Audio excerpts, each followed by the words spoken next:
কেন তিনি এত দুঃখ অনুভব করছেন? দেখুন, উনি নিজেকে কিন্তু ভীষণ প্রোটেক্ট করার জায়গায় রয়েছেন। উনি দুঃখ অনুভব করছেন, উনি কোথাও চলে যাচ্ছেন এরকমই দেখাচ্ছেন।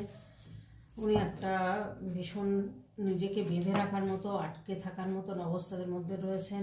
উনি আপনার সাথে খারাপ ব্যবহার করেছেন, আপনার সাথে চিটিং করেছেন, আপনার সাথে ভীষণ খারাপ ব্যবহার করেছেন। উনি যা অনেক কিছু গোপন করেছেন, বা একটা ডিফিকাল্ট টাইম কিন্তু আপনি কাটিয়েছেন। ওনার জন্য অনেক কষ্ট পেয়েছেন, অনেক দুঃখ পেয়েছেন, যন্ত্রণা পেয়েছেন।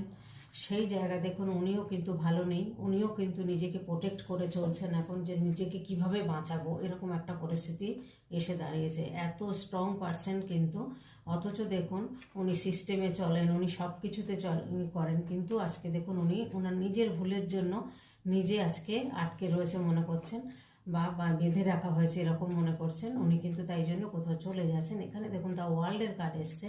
তো এই সার্কেলটা থেকে উনি বেরোতে চাইছেন এবং একটা ভালো দিনের কিন্তু অপেক্ষা করছেন। সের জন্যই কিন্তু এখানে উনি এত দুঃখ প্রকাশ করছেন বা দুঃখ পাচ্ছেন, দুঃখ অনুভব করছেন এই কারণেই যে ভুল করেছেন, যে আপনার সাথে মিথ্যে কথাটা বলে গোপন করে, তার জন্য কিন্তু উনি দুঃখ পাচ্ছেন।